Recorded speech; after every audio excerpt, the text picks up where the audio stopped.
For Idaho Matters Now, from the studios of Boise State Public Radio News, I'm Gemma Gaudet. This is Idaho Matters.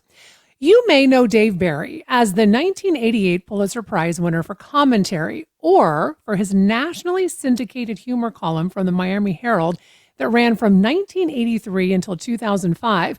Maybe you even know him from the CBS sitcom Dave's World. This was actually based on his humor writings. Well, Dave Barry is back, and he is writing a brand new book. It's actually a memoir. It's titled Class Clown, The Memoirs of a Professional Wise-Ass. Sounds like my youngest child. Anyway, we are lucky enough to have Dave joining us today to talk more. Dave, really nice to have you on the program.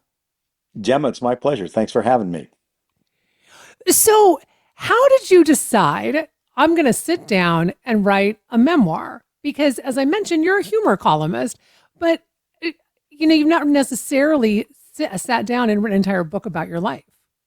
No, I was reluctant. Basically, editor and my agent kind of talked me into it. Because you're right. My whole career has been making people laugh, and you're sort of, when you're doing that, you're using humor sort of as a front, and you present what you hope is amusing, but you're kind of behind it, safely hidden from the readers.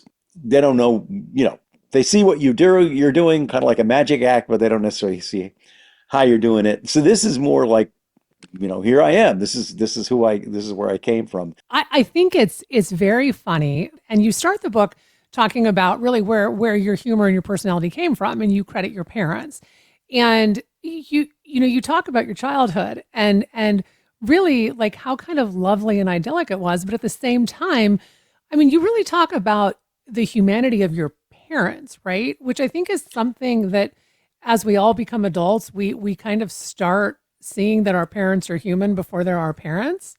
So talk to us about that and really opening up about your parents. Yeah, I had to make a decision about that because it would be easy. I could have just written a book where I talked about, it was crazy. I grew up in the 50s, Davy Crockett, hiding under the desks to avoid nuclear war, all the stuff that, there was a lot of funny things that are, we boomers can be easily entertained by.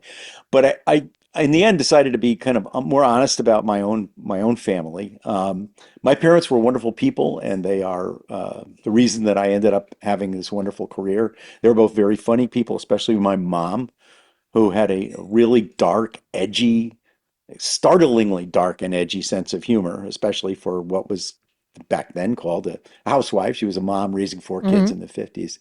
So both my parents were wonderful. Both were funny. I had a great childhood. Both my parents had real issues, though. And it's going to sound like this is some horrible tragedy. So I want to stress ahead of time, again, I had a pretty great childhood. But as you say, you discover things or things happen. My dad was an alcoholic. He wasn't one of those beat your kids, come home throwing stuff guns.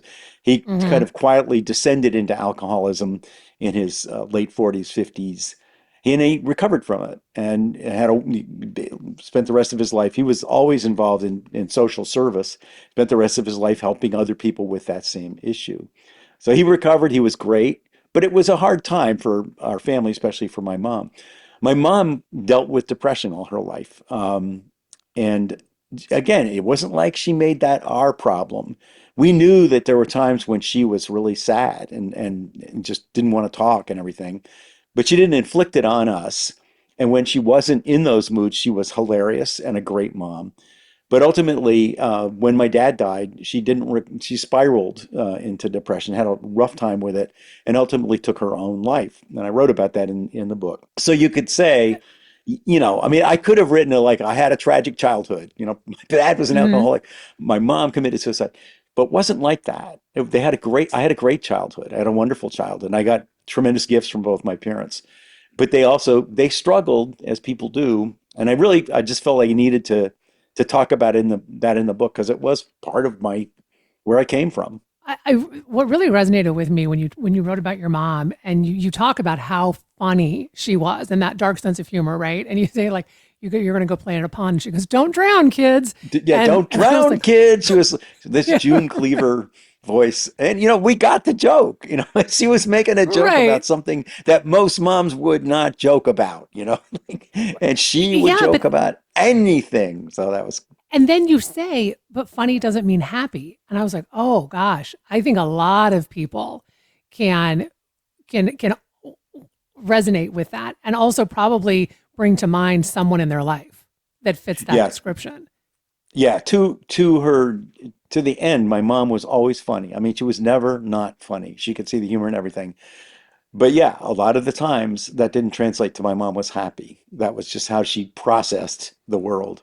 One of the things that you write about too is you take us through your time in school from elementary school through high school, college, and you said about elementary school, you're like, elementary school was great. I mean, outside of fearing for nuclear war and polio, and I mean, again, I'm like, well, I mean, yeah, take those out of it. I mean, school was pretty great. Well, Yeah, but I think it there's a lesson there because I think whatever era you're in, people tend to think, oh God, this is the worst it's ever been. The world yeah, isn't going, yeah, it's going to hell. We're all going to die. Global climate change, whatever. There's always something. But I think about it, like in the 50s, it wasn't like that some people were saying vaguely, oh, there might be a nuclear war. The adults in our lives were telling us to learn to hide under the desk in case there was a nuclear war. It was a serious thing. And that was part of our environment. And because we were kids, we were like, okay, well, now we're getting under the desk to guard against nuclear war, and then we'll go out and play. And polio was like a horrible, horrible thing, a yeah. scary thing, a terrifying thing. I don't know how parents handle that. And I guess the point is there are always things like that happening. And yet life goes on, the world goes on. And I think too, when you talk about the fact that you were voted class clown in high school, I mean, was this a surprise to you when you got this award? I earned that award. I didn't really have a lot of other, you know, winning qualities. I was not a good athlete. I was not, I was a pretty good student, but, I wasn't like a leader in any respect. And Yeah. my skill was I could make my classmates laugh. I was always good at that. And in fact, I got told more than once by teachers because I was something of a wise ass. Well, that's funny, but you can't joke your way through life, which actually turns out to be I mean, untrue. You can. well, I love that because I have a kiddo similar to that. In fact, they do a student of the month, and one of them is humor. And for the last 2 years, this child has won it for his grade. And in fact, when he Excellent. You're first you're found you're right, doomed, Mom. I know. So when they changed these student of the month things, and one of them was humor, when he found this out, he comes home and he looks at me very seriously and he says, "If I don't win this, this whole thing is rigged." And I'm like, you're not wrong. And but I mean, it's so interesting. I think these kids that really have this sense of humor that goes beyond just being a funny kid. And this is what I found in your book. Like, you're funny, but I get the impression that even as a kid, as a teen, you were thinking about these jokes. Like, you knew you were funny, but you could take it to another level. And is that something that you've just were inherently always had, and going back to your mom and having the sense of humor that she had? Because my son, is his humor is older than he is, if that makes sense. Yeah. Well, again, God bless you. Oh, I hope it thank works out you. okay. I need But every prayer I can get with this child. But I think you're right. There's a difference between just being funny. A lot of people are funny, and then being sort of obsessive about humor, which was what I was always, and I mean, it's still true of me. It's my career, but even when I was much younger, it was much more important to me to be funny than anything else. It was much more important to me to be able to see how a way to make a situation into a joke than it was to worry about the actual situation most of the time. Like I took humor more seriously than most people, and Yeah. still do. Sounds like your son does as well.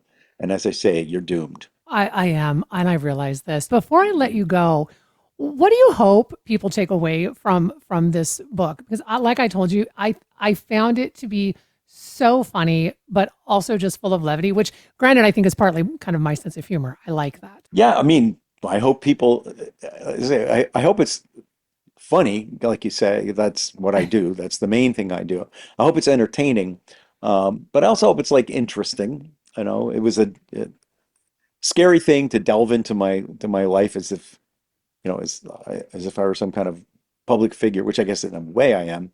Um, but I hope it's interesting, and maybe even this is going to sound awful, but maybe even a little bit inspirational. Like if you want to do something different with your life, you want to, you know, try something creative.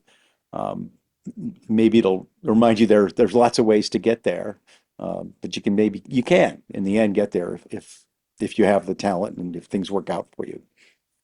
Absolutely. Well, I want to thank you so much for taking time to talk with us. We've been speaking with New York Times best-selling author Dave Barry, talking about his newest book. It's a memoir. It is called Class Clown: The Memoirs of a Professional Wise Ass. And if you want to see Dave in person, he's going to be in Seattle on May 20th, and his book is out May 13th. And that'll do it for this episode of Idaho Matters. Thanks so much for listening. And just a reminder, you can find all of our episodes wherever you get your podcasts.